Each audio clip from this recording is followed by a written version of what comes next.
Hello, friends. I am online once again to discuss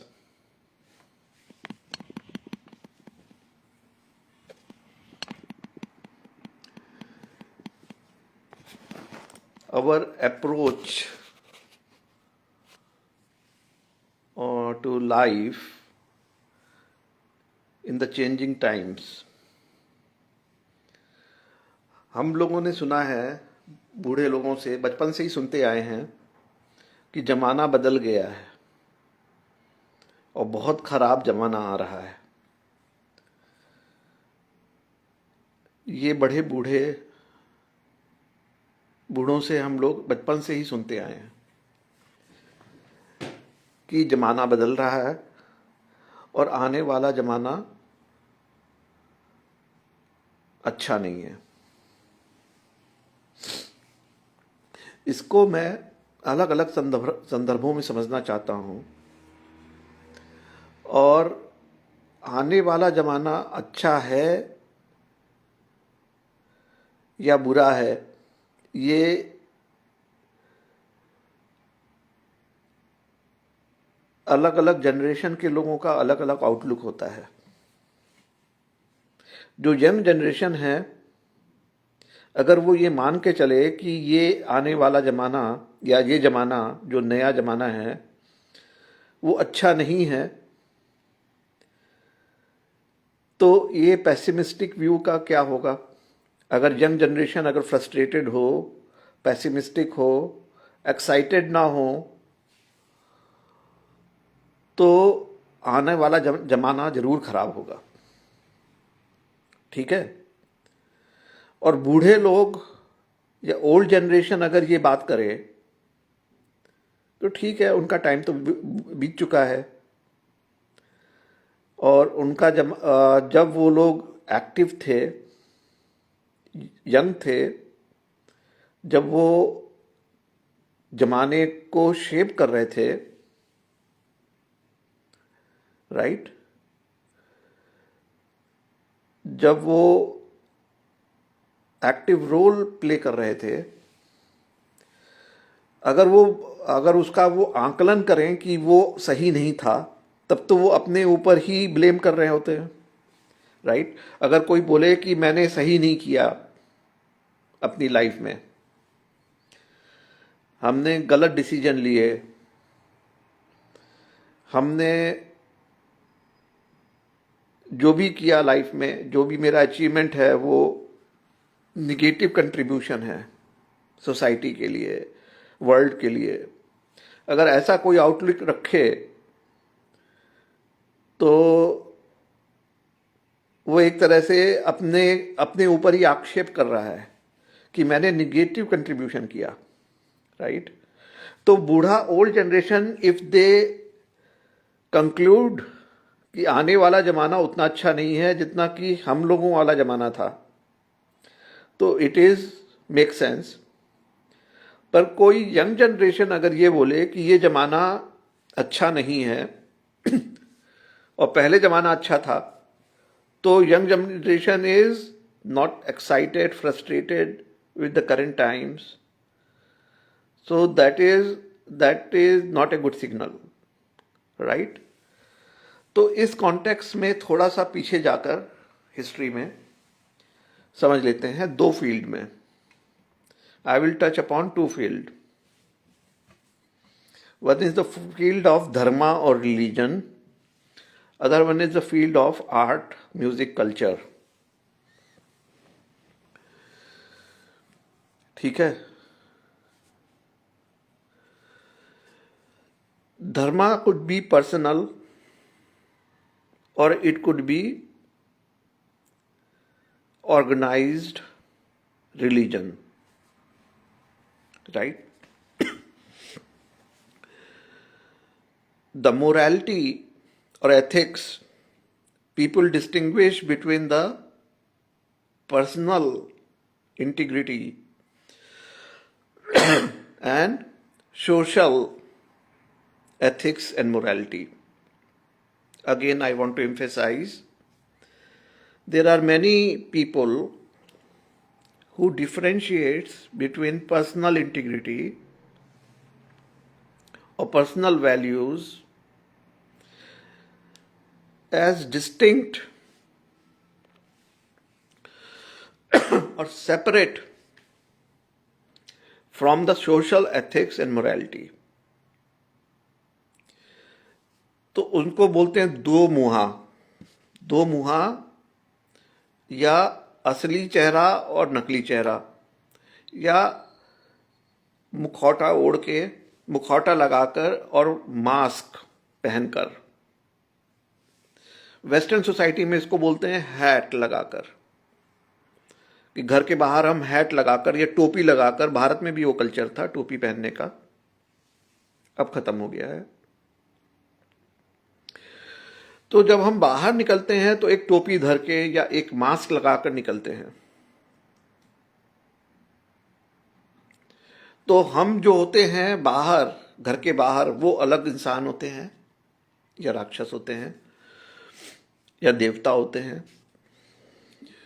और घर के अंदर हम एक अलग असली जो होते हैं, असली में जो होते हैं वो घर के अंदर होते हैं, या जब हम अकेले में होते हैं, ठीक है।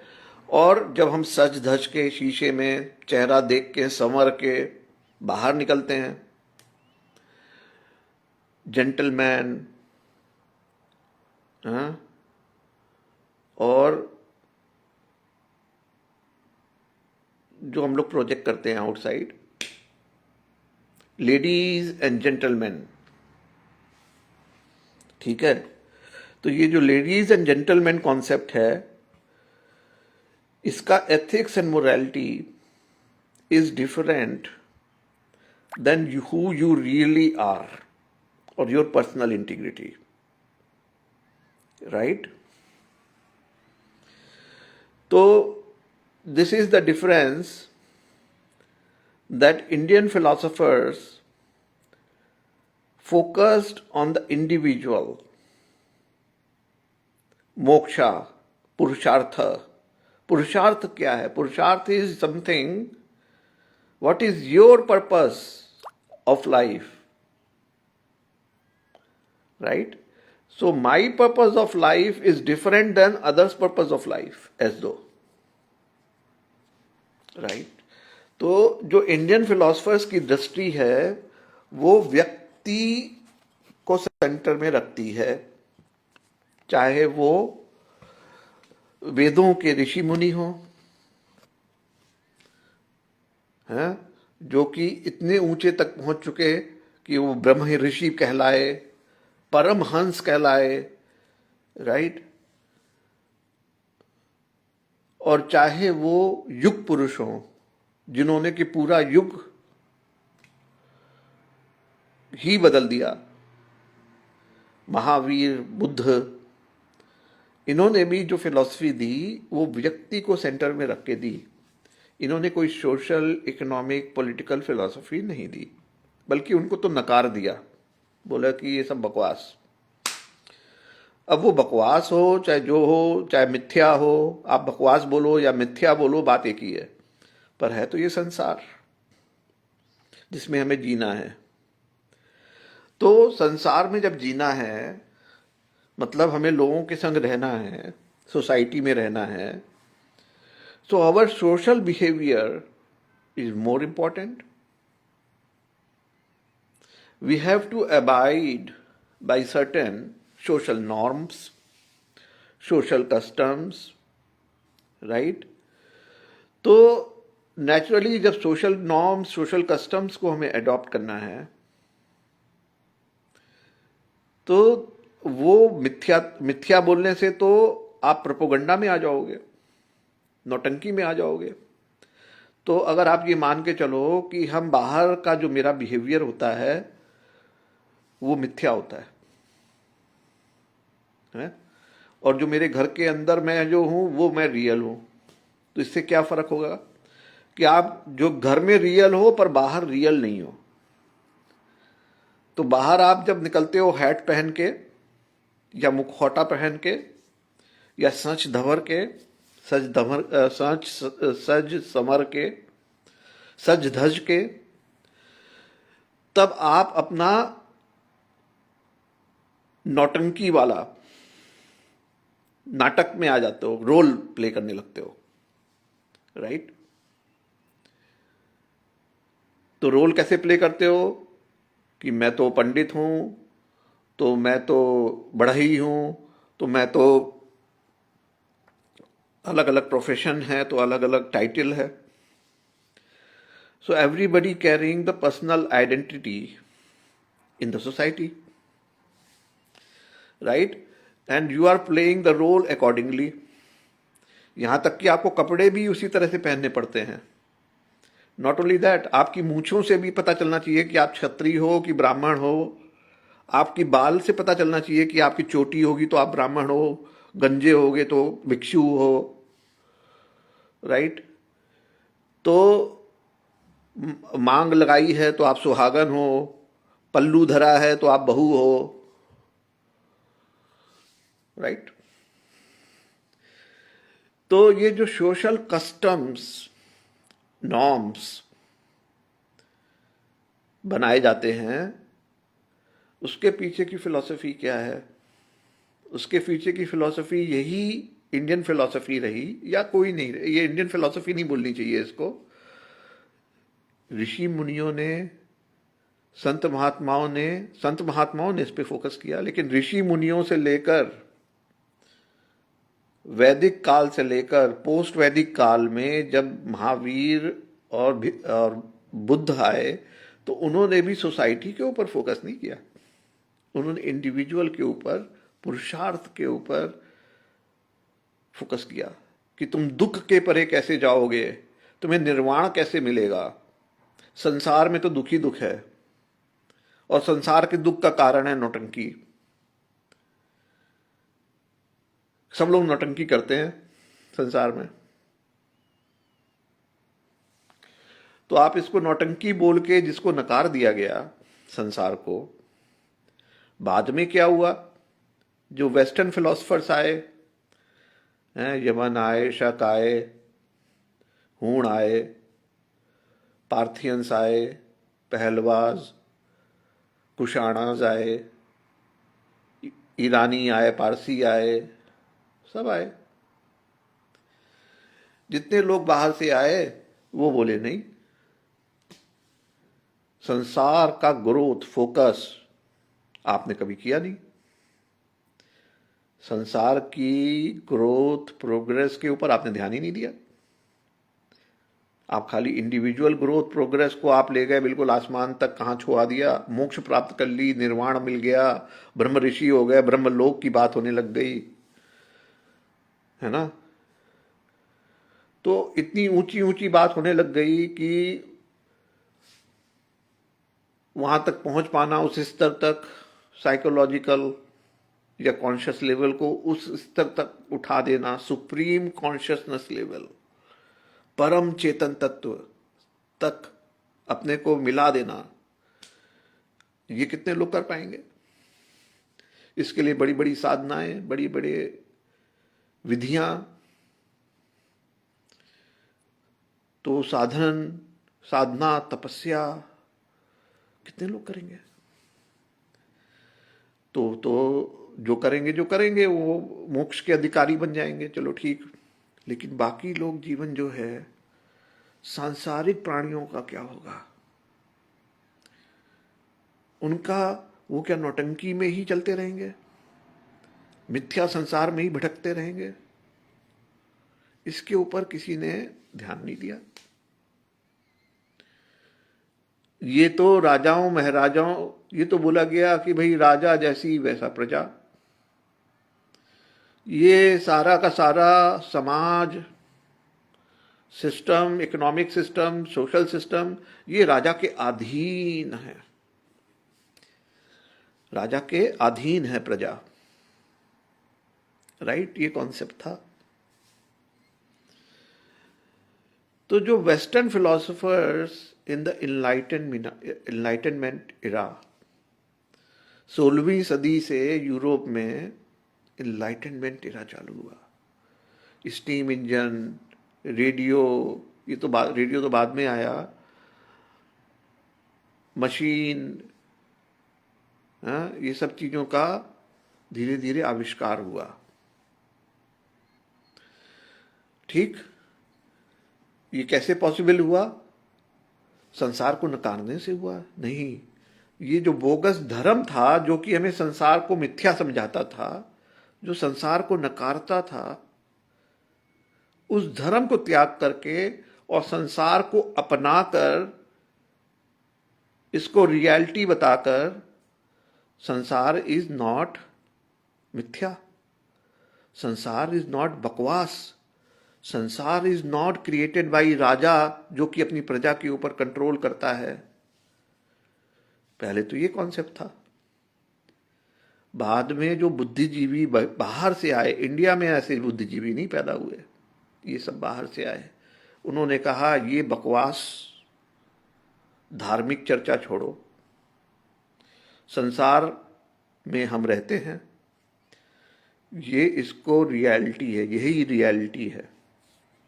ठीक है, ये मिथ्या नहीं है, ये क्या है? रियलिटी है। इसमें अगर हम ग्रोथ और प्रोग्रेस करेंगे, ठीक है, तो वो राजा के हाथ में नहीं है, हमारे खुद के हाथ में है।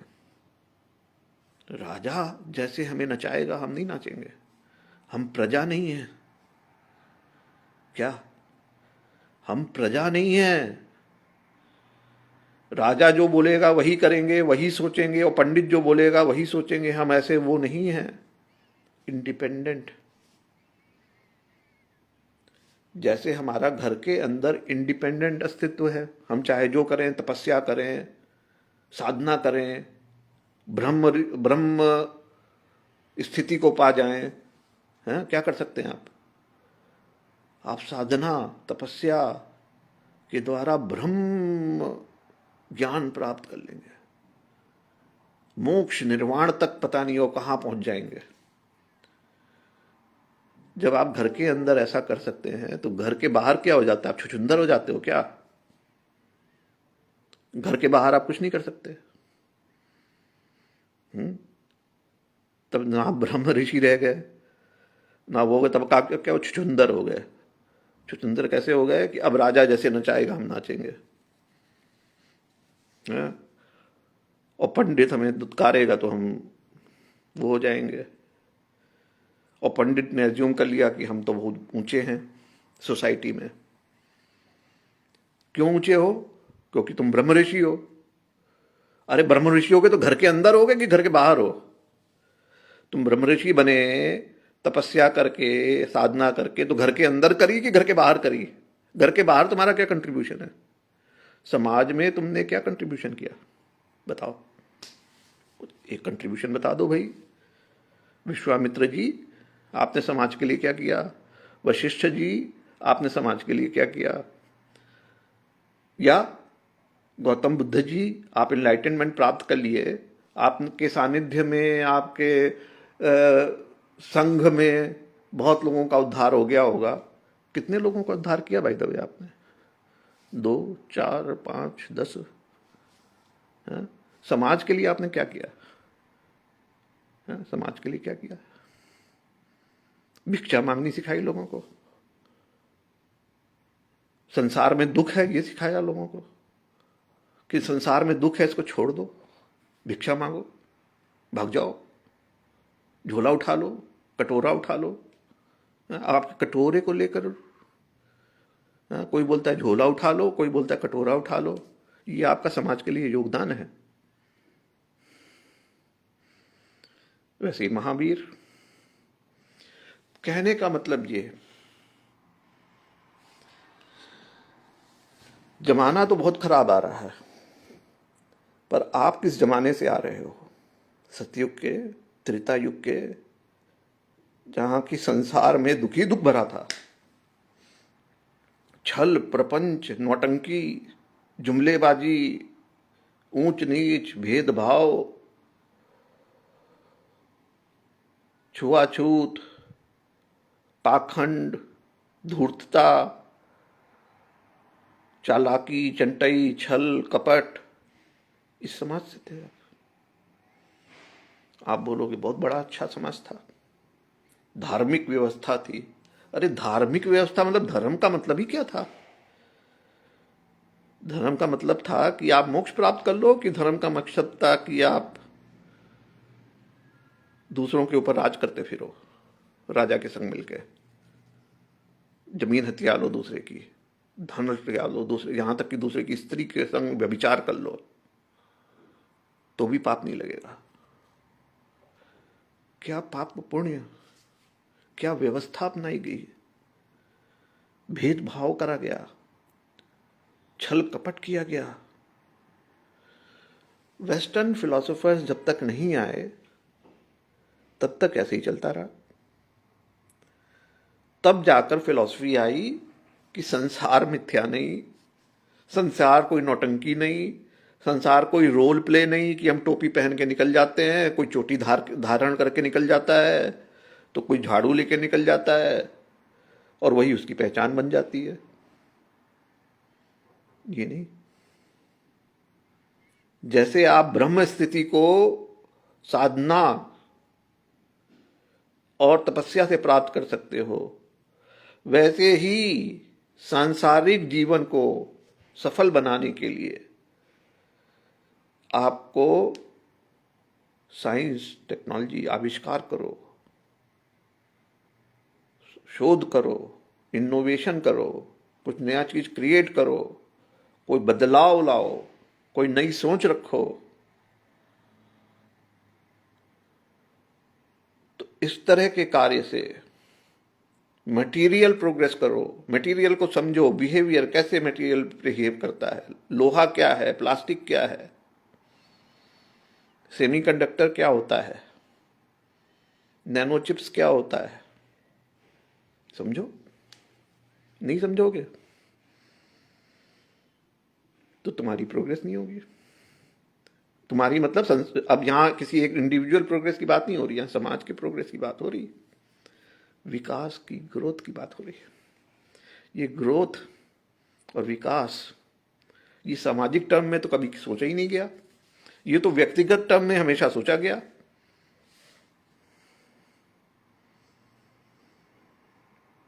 ठीक, तो ये हुआ। अब हम कला संगीत की तरफ जाएं, तो जब बाहर के लोग आए तब प्रेम का कॉन्सेप्ट आया।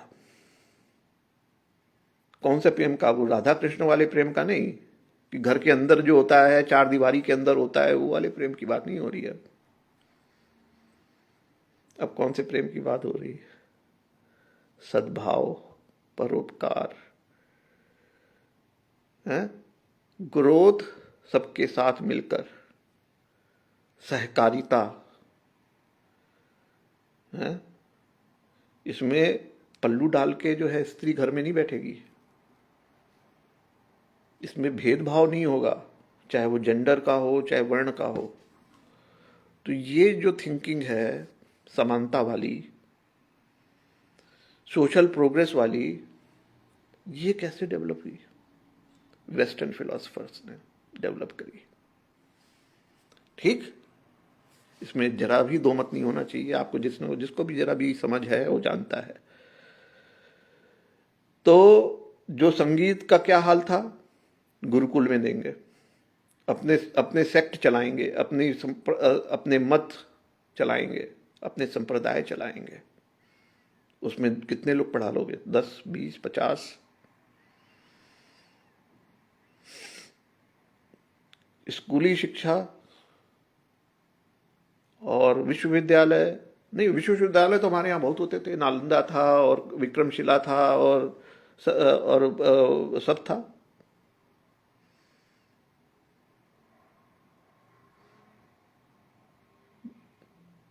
भैया वो जो विश्वविद्यालय थे उसमें भी सामाजिक शिक्षा क्या दी गई? कोई एक समाजशास्त्र का, उसको बोलते थे संहिता, बाय द वे, समाजशास्त्र को, हैं, संहिता बोलते थे। भृगु संहिता है, मनु संहिता है, हैं? और ये सब संहिताओं में क्या लिखा हुआ है कि राजा होता है, एक प्रजा होती है। प्रजा का स्थिति क्या होती है? जो पालतू पशुओं की होती है, गाय भैंस भेड़ बकरी, यही है ना। तो इन लोगों ने जो संहिताएं लिखी उसमें लोगों को भेड़ बकरी और गाय भैंस से ज्यादा कुछ बनाया ही नहीं, ठीक है ना। या बनाया हो तो कोई भी संहिता में दिखा दीजिए कि इसमें लोगों को गाय बकरी और भैंस और हाथी, जो जो जानवर है ना, घोड़े जानवर, घोड़ा अवतार हो गया तो गाय अवतार हो गया, गाय माता बन गई, तो क्या क्या सब सब जानवरों का, हाथी गणेश बन गए, इन सब की पूजा होने लगी, ठीक है ना। क्योंकि आपकी बुद्धि को ऐसी बनानी थी, हाथी जैसी, आपकी हाथी जैसी बुद्धि है, आपकी बैल जैसी बुद्धि है, आपकी गाय जैसी बुद्धि है, भेड़ बकरी जैसी है, सारी संहिता ऐसी ही है। इसको आप महान मत बोलो तो आप इसको, मैं तो इसको बोला कि ये तो, इसके पीछे फिलॉसफी ये थी कि ये तो संसार मिथ्या है, ये तो नौटंकी है, यही फिलॉसफी थी इसके पीछे। तो संगीत कला के क्षेत्र में क्या हुआ? गुरुकुल पैदा हुए, घराने पैदा हुए, ठीक है। वो तो जब सूफी संतों ने आकर प्रेम, परोपकार, अहिंसा, अहिंसा का कॉन्सेप्ट दिया। पहले अहिंसा का मतलब क्या होता था? व्यक्तिगत होता था, सामाजिक नहीं होता था। सामाजिक तो हिंसा ही जारी थी, सती प्रथा जारी थी, जबरदस्ती जिंदा जिंदा इंसान को जला दिया जाता था, ठीक है। तो सामाजिक अहिंसा, कि समाज में आपको अहिंसा करनी है, वाणी में संयम रखना है कि दूसरे, आपकी वाणी से दूसरों को कष्ट ना पहुंचे। ये सब किसने दिया? किसी ऋषि मुनि ने नहीं कहा, या ऋषि मुनि ने कहा हो, मतलब पोस्ट वैदिक काल में तो नहीं कहा। अब वैदिक काल के बारे में कुछ जानकारी नहीं है। संगच्छध्वम संवदध्वम समो मनांसी जानताम, तो वो किसके लिए लिखा गया था? वो आर्यों के लिए लिखा गया था। वो गैर आर्यों के लिए वहीं पर लिखा हुआ था, दासो, कोई दास है, कोई चांडाल है, कोई दस्यु है, दास दस्यु, सुर असुर, यही सब है। तो संगठन संबद्धत्वम का मतलब क्या होता है? कि एक रहेंगे तो बचेंगे, नहीं तो कटेंगे, क्या सब है ना, यही मतलब होता है आर्य एकता, ठीक है ना। वो आर्य एकता ही आज जाहिर रही जगत में। वो आर्य एकता को लेकर ही सुभाष चंद्र बोस गए हिटलर से हाथ मिलाने कि तुम भी आर्य हम भी आर्य। वही आर्य एकता को लेकर वो गए जैपनीज के पास, तुम भी आर्य हम भी आर्य, ठीक है ना। ये आर्य एकता है, ये विश्व बंधुत्व नहीं है। कर कुर्वन्तु सर्वम आर्यम, सबको आर्य बना दो, सबकी स्त्रियां पकड़ के उनके संग व्यभिचार करके सब आर्य पैदा करो, यही थी ना चंगेज खां से लेकर, और सबकी नीति यही थी, सारे राजाओं की। राज करने का मतलब ये होता है कि सारा धन संपत्ति, और स्त्री तो सबसे बड़ी संपत्ति होती थी, है? तो रावण ने कोई हरण नहीं कर लिया था सीता का, वो वहां का सिस्टम ही था। राजा तो किसी का भी हरण कर ले क्या, वो तो सब सारी प्रजा ही हरण है उनकी, सारी प्रजा ही उनकी है, तो हरण करने का क्या मतलब होता है? राजा ने किसी स्त्री को उठा लिया तो हरण हो गया क्या? वो तो उसकी ही है, सब कुछ तो माल उसी का है। वो तो उसको बड़ा सम्मान मिल गया कि राजा ने हमें उठा लिया है। कोई स्त्री को राजा उठा ले तो उसको तो सम्मानित महसूस करना चाहिए कि भैया अरे वाह, राजा ने हमारी तरफ दृष्टि डाल दी, कल्याणी हो जाएगा उसका। तो ये सिस्टम था, कोई नकार दे इसको। तो समय बहुत खराब आ रहा है सब, तो आप मर जाओ अब, यही बेहतर है। जो यंग लोग हैं उनको जमाने को बदलने दो, आगे बढ़ाने दो, और जिनको समय अच्छा नहीं लगता वो आंखें मूंद लें। नमस्कार गौड़ जी, थोड़ा